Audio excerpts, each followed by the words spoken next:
Salut tout le monde, aujourd'hui on se retrouve pour une nouvelle vidéo K-pop et on va tout simplement parler de Psy.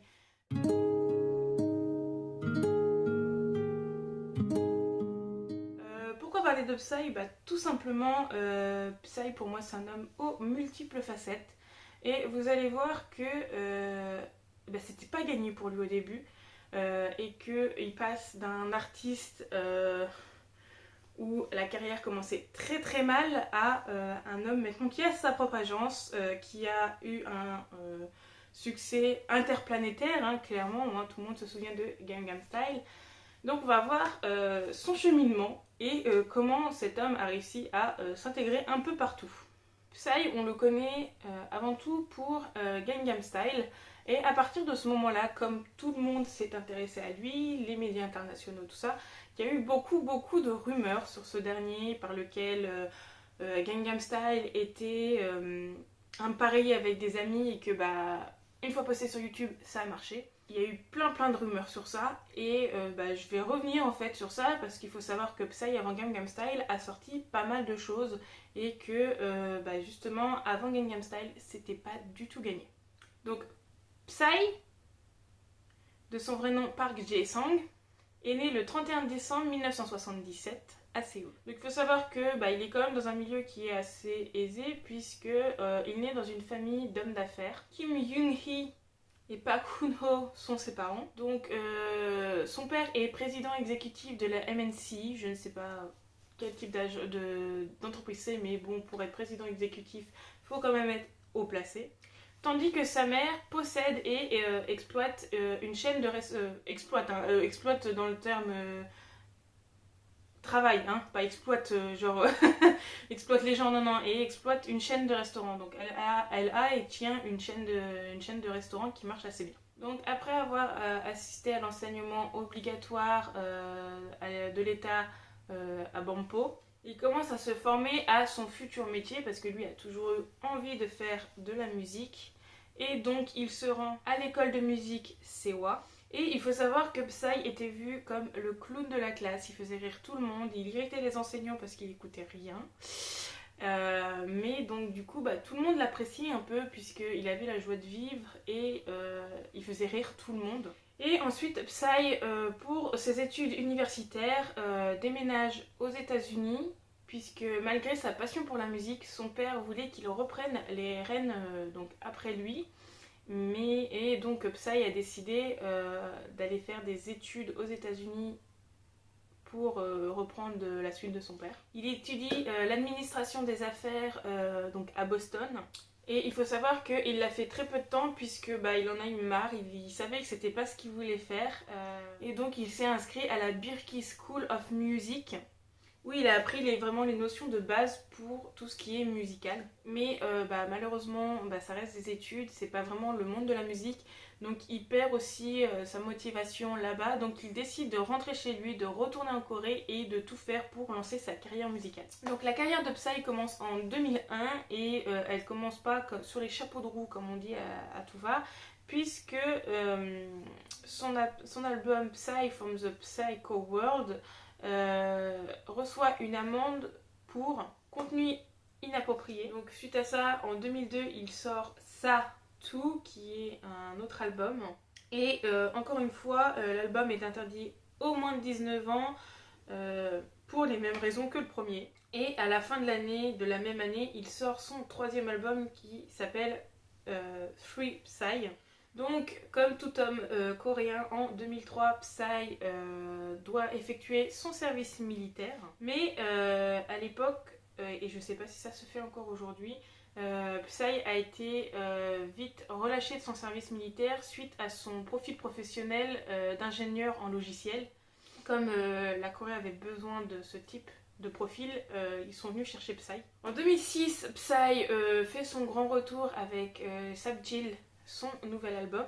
Et ça s'est avéré plus tard que c'était un album à succès critique, mais commercial. Donc, pas comme les autres avant. Cet album-là a été critiqué, mais justement, ça a fait grimper les ventes, comparé aux autres albums. Alors pourquoi celui-là ? Il faut savoir que cet album a quand même reçu les honneurs du SBS Music Award et du Asian Music Award. Donc c'est quand même les grosses cérémonies de récompense. En 2006, Psy épouse sa petite amie de longue date, Woo Hwi-yeon. Donc ils se sont rencontrés à l'université et donc du coup ont passé 4 ans de leur vie ensemble avant de décider de se marier. Et peu après le mariage, le couple a eu 2 petites jumelles. En mai 2017, le gouvernement coréen attrape Psy pour négligence au travail.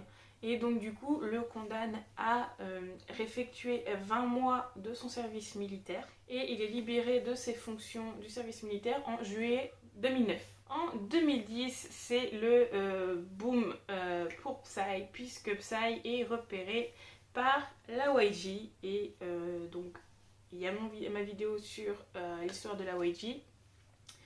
Mais donc du coup, là, la YG va lui permettre de sortir son 5e album qui s'appelle Psy 5. Cependant, les ennuis sont toujours accrochés à sa veste, puisque un de ses titres, qui s'appelle Right Now, est interdit dans une partie de la Corée du Sud pour ses paroles un peu trop explicites. En juillet 2012, Psy sort son nouvel album qui s'appelle Psy 6, donc cherchez pas, hein, genre il y aura son nom et le numéro de son album à chaque coup, j'ai l'impression. Et donc du coup c'est dans ce fameux album qu'il y a la chanson Gangnam Style. Et comment vous dire que Gangnam Style, c'est le boom de sa carrière, hein. Il n'y aurait pas eu Gangnam Style, je pense qu'il n'aurait pas la visibilité qu'il aurait aujourd'hui. Donc Gangnam Style est un succès international, il est diffusé sur toutes les chaînes de radio, tous les réseaux. Il détient le record de vues de YouTube pendant un certain moment. Et Gangnam Style reste très longtemps au top du Billboard. Et faut dire que même les stars américaines telles que Justin Bieber, Katy Perry, Britney Spears partagent Gangnam Style. Vraiment, et puis il y a eu X trends qui ont popé sur internet avec Gangnam Style, hein. Tout le monde connaît la fameuse danse du cheval et tout le monde l'a reprise. Donc ça a permis à Psy de s'étendre encore plus et c'est à partir de là que le vrai succès va arriver pour lui. Donc suite à ce succès interplanétaire, Psy se lance dans une tournée mondiale où il fera beaucoup de dates. Et lors de cette tournée, il sortira son nouveau single qui s'appelle Gentleman, qui est une très bonne musique aussi, hein, on va pas se cacher. Mais comment, c'est la question que toute star se pose, comment rebondir correctement après avoir fait un tel succès? Il faut être à peu près au même niveau, faut pas que ça soit un petit peu en deçà, il faut toujours que ça soit mieux. Et malheureusement, Gentleman a du succès, mais pas autant que Gangnam Style. Et donc dans la foulée, il sortira aussi un feat avec Snoop Dogg qui s'appelle Hangover. Et là, je l'ai vu passer, mais vraiment genre autant. Alors non, là on a la Gangnam Style, là on a Gentleman, mais alors Hangover pour moi il était en deçà. Et ce qui fait que la vague qui était Gangnam Style, qui était Psy, c'est vraiment tari, c'est calmé. En décembre 2015, heureusement, Psy rebondit avec une musique qui va encore très bien fonctionner, qui n'est autre que Daddy. Hein. J'adore cette musique. Vraiment. Je préfère Daddy à Gangnam Style. Tapez-moi dessus si vous voulez, mais j'adore Daddy. Et il faut savoir que l'album fonctionne très bien, puisque en plus de Daddy, Psy, étant maintenant connu aux États-Unis, a des feats tels que will.i.am des Black Eyed Peas. Donc voilà, hein, il y a des célébrités quand même sur ces albums, donc ce qui fait que cet album fonctionne très bien. Le 15 mai 2018, Psy décide de quitter la YG et avant ça, il avait traîné un peu dans... il avait été entraîné dans les scandales du Burning Sun, ce qui, je pense, a aidé à son départ de la YG après plus de 8 ans dans l'agence. Et suite à ça, silence radio, on n'avait plus de nouvelles de Psy. Il y avait seulement quelques rumeurs qui disaient que Psy allait créer sa propre agence, son propre label. Et c'est le 24 janvier 2019 que Psy confirme tout ça, puisqu'il annonce la création de son propre label qui s'appelle P-Nation. La toute première personne à signer dans l'agence de Psy n'est autre que Jessie, une personne qu'il connaît. Le 27 janvier 2019, deux autres stars viennent rejoindre l'Apination et c'est après ces deux stars-là en fait que l'Apination est un peu renommée l'agence de la deuxième chance, puisque les deux artistes à signer ne sont rien d'autre que Yuna et Dwan. Mais beaucoup se sont posé la question de qu'est-ce qui se passe à l'Apination l'année dernière, puisque au cours de l'année 2022, Jessie, Yuna et Dwan ont quitté l'agence tour à tour. Bon, il reste d'autres personnes dans l'agence, dans l'Apination, mais ces trois-là qui étaient vraiment genre les trois piliers, hein, c'est les trois premiers artistes à être arrivés à l'Apination, quittent l'agence. Et on a juste eu un communiqué par lequel ils quittaient l'agence. On n'a pas su les raisons ni rien. Donc je crois que Jessie a retrouvé un label, que Dwan aussi, et Yuna je ne sais plus. Mais en tout cas ils ont quitté l'Apination, alors que l'Apination faisait voir vraiment genre un côté famille agréable. Donc il y en a beaucoup qui se sont dit, enfin c'est bizarre que ces trois-là en plus qui sont très très proches quittent l'Apination. Surtout que pour ce qui est de Yuna, Yuna est apparue dans un clip de Gangnam Style, donc elle connaissait Psy. Donc on s'est dit c'est bizarre quoi. En plus Psy ça a pas l'air d'être le mauvais bougre, donc les gens se sont posés vraiment beaucoup de questions. Donc voilà ce qui est pour un peu la chronologie de la vie de Psy. Mais pour ce qui est des scandales en fait, il y en a pas beaucoup. À part ceux pour ses chansons, mais ses chansons c'est plutôt genre des amendes qu'il a eu vraiment parce que les paroles n'étaient pas appropriées, tout ça. Donc c'est pas vraiment des grosses choses, c'est des choses qui arrivent en tant qu'artiste. Mais pour ce qui est des scandales, il y en a peu. Mais c'est des gros scandales quand même. Puisque des propos anti-américains ont fait émoi quelques années plus tard. Puisque dans une de ses chansons, il dit tuez-les tous doucement et douloureusement. Et il faut savoir que ça a été très mal pris puisqu'il chantait ça en 2004 lors d'un concert anti-américain.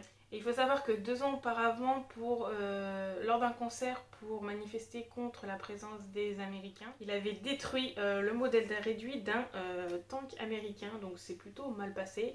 Mais ce dernier s'est excusé, a fait une lettre d'excuse, donc ça a calmé un peu le jeu.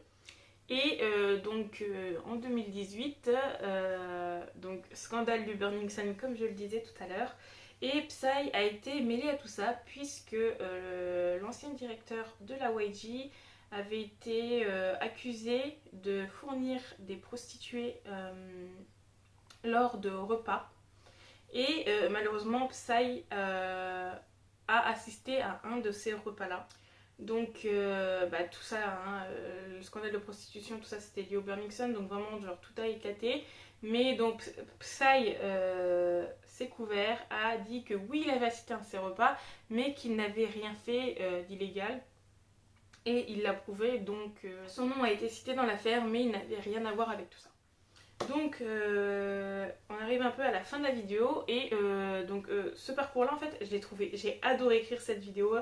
Parce que en fait on montre que d'un étudiant qui était vraiment genre le clown de la classe à un gars qui a eu du mal à se lancer dans le monde de la musique contre l'avis de ses parents. C'était pas gagné avec le début de ses albums, et le gars il a suffi d'un titre qui explose pour que Psy devienne l'homme aux multiples talents qu'on connaît aujourd'hui. Il est chanteur, il danse très bien, il est papa, il gère son agence.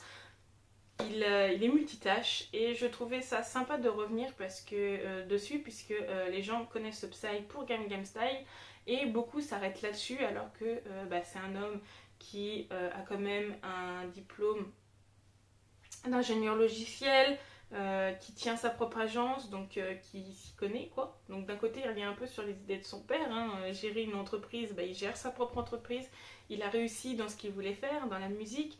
Donc la morale à retenir un peu, c'est croyons en vos rêves, il faut s'y attacher et vous allez forcément y arriver.